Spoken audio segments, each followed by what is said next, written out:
Did you know that Father's Day is right around the corner?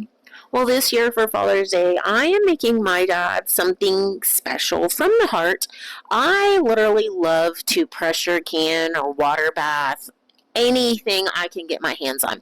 So, my dad loves pickled jalapenos. So, this year for Father's Day, I bought an entire case of canning jars and I am going to can him pickled jalapenos for Father's Day.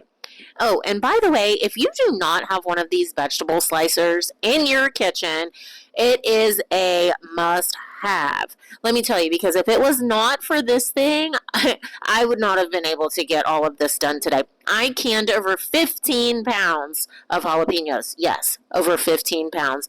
If I had to slice that with a knife, I would still be in there for days slicing up all that.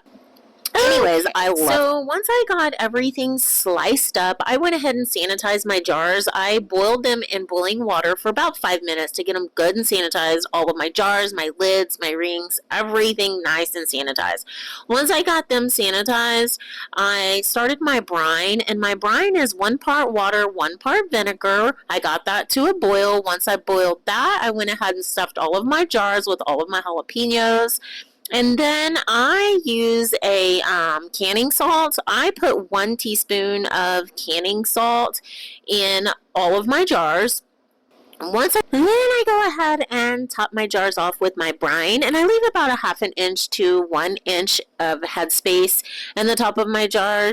Once I've got the brine in, I go ahead and I take a vinegar napkin and wipe all the brims of my jars just to make sure they're sanitized. I get my rings and lids on finger tight, drop them in my boiling water, and then I will give them a good water bath for about 15 minutes.